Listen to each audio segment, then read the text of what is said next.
പ്രവാചക ശിഷ്യന്മാരിൽ ഒരുവൻ പാത്രത്തിൽ കുറെ എണ്ണയെടുത്ത് തൈലമെടുത്തുകൊണ്ട്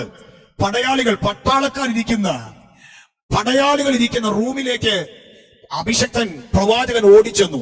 ആണ് ദൈവം ആരെ അയച്ചത്? ഈ പ്രവാചക ശിഷ്യനെ അയച്ചത്. കാരണം ഈ നീ പോകുന്ന യോഗത്തിന്റെ അകത്ത് എനിക്ക് വേണ്ടി ഒരുവനെ എന്ത് ചെയ്യണം? വേർതിരിക്കണം. അതിന് പ്രവാചക ശിഷ്യൻ പേരൊന്നും വിളിച്ചില്ല, പേര് വിളിച്ച് ദൂത് പറഞ്ഞില്ല, തലയിലും തൊട്ടില്ല. എന്നാൽ ഇവിടെ നടന്ന ശുശ്രൂഷ എന്താണെന്നറിയാമോ? ഈ പ്രവാചക ശിഷ്യൻ ആ ജനത്തിന് നടുവിനോട് ചെന്ന് പറഞ്ഞു, നായക, എനിക്ക് നിന്നോട് ഒരരുളപ്പാടുണ്ട്. ഉടനെ യേഹൂ അവിടെ നിന്ന് എഴുന്നേറ്റ് അവിടെ നടുങ്ങളിൽ ആരോടാ? ഉടനെ പ്രവാചകൻ പറഞ്ഞു, നിന്നോടാ. ആരും ദൂതിനോട് എന്ത് ചെയ്തില്ല? പ്രതികരിച്ചില്ല. ഒരാള് പ്രതികരിച്ചു. കലക്കമുണ്ടാക്കാനല്ല, സഭ തകർക്കാനല്ല, നന്നാകാൻ വേണ്ടി ദൂതിനോട് പ്രതികരിച്ചു. പറഞ്ഞു, പ്രവാചകൻ പറഞ്ഞു, ആത്മാവിൽ പറഞ്ഞു, നിന്നോടാ. അവൻ എഴുന്നേൽപ്പിച്ചു. എന്തിനാ പ്രവാചകൻ വന്നത്? യേഹൂവിനെ എഴുന്നേൽപ്പിച്ച് അവന്റെ അകത്ത് എന്ത് ചെയ്യണം?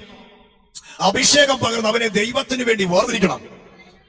ഏലിയാവിനെ പോലും കൊല്ലാൻ വേണ്ടി വെല്ലുവിളിച്ച ഇസബേലിന്റെ മേൽ ആധിപത്യം നടത്താൻ യേഹൂവിനെ ദൈവം കണ്ടേക്കുന്നത്. ശത്രുവിന്റെ പാളയത്തിനകത്ത് പ്രകമ്പനം മുഴക്കാൻ വേണ്ടി ദൈവം തെരഞ്ഞെടുക്കുക ഒരുവനെ.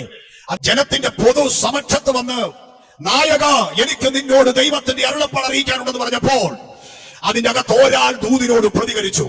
ഇന്ന് പകൽക്കാലം ദൈവത്തിന്റെ പൈതലേ, ഈ സഭയ്ക്കകത്ത് ദൈവത്തിന്റെ ആത്മാവ് ശക്തമായി ജനത്തോട് ദൂത് പറയുമ്പോൾ ആ ദൂത് എനിക്കുള്ളതാണെന്ന് ഏറ്റെടുത്ത് നന്നാകാൻ വേണ്ടി നല്ല ഉദ്ദേശത്തോടെ, നല്ല ശുദ്ധ മനസാക്ഷിയോടെ ദൈവത്തിന്റെ വചനം ഏറ്റെടുക്കാമെങ്കിൽ നമ്മൾ അനുഗ്രഹിക്കപ്പെടും. എന്താ സംഭവിച്ചത്? ഈ പ്രവാചക ശിഷ്യൻ യേഹൂവിനെ അവരുടെ നടുവിൽ നിന്ന് വിളിപ്പിച്ചുകൊണ്ട് പോയി ഒരു ഉൾമുറിയിലേക്ക് കൊണ്ടുപോയിട്ട് എന്താ ചെയ്തത്? കയ്യിൽ കരുതിയ പാത്രത്തിലെ തൈലം അവന്റെ തലയിലേക്ക് എന്ത് ചെയ്തു? ഒഴിച്ചു. സ്തോത്രം.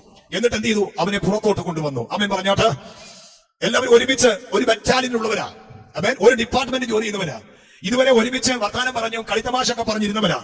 കുറച്ച് കഴിഞ്ഞപ്പോ അവൻ ആ റൂമിനകത്തുനിന്ന് ഇങ്ങോട്ട് ഇറങ്ങി വരികയാ. ആര്? യേഹൂ ഇങ്ങോട്ട് ഇറങ്ങി വരിക. നോക്കിയപ്പോ ഇന്നലെ കണ്ടതുപോലെയല്ല, പിന്നെ തല മുതൽ പാദം വരെ എണ്ണ ഒഴുകിയിരിക്കുക. ആ എണ്ണ എന്ന് പറഞ്ഞാൽ എണ്ണ സുഗന്ധമെന്നറിയാമോ? അതെന്തുവാ?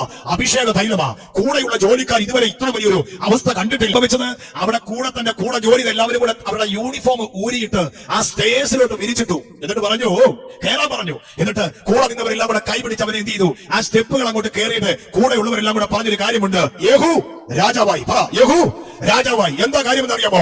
കൂടെ ഇരുന്നവരുടെ കൂട്ടത്തിൽ ഒരുവനായിട്ട് ഇരിക്കാൻ വേണ്ടി നീ ആഗ്രഹിച്ചാൽ നീ എന്നും അങ്ങനെ ഇരിക്കും. എന്നാൽ എനിക്കൊരു വ്യത്യസ്തത വേണം, എനിക്കൊരു വിടുതൽ വേണം. 2025 എല്ലാവരുടെയും കൂടെ ഒരുവനായി ഇരിക്കുന്ന അവസ്ഥയല്ല. ഇന്ന് വരെ ആരുടെയും തലയിൽ വീഴാത്ത ഒരു അഭിഷേക തൈലം എന്റെ തലയിൽ വീഴണമെന്ന് ആഗ്രഹിക്കുന്നവരുണ്ടെങ്കിൽ നിന്റെ സമൂഹത്തിന് നടുവിൽ സ്വർഗം നിന്നെ ശക്തമായി ഉപയോഗിക്കുമെന്ന് ദൈവത്തിന്റെ പരിശുദ്ധാത്മാവ് ദൂത് പറയുക.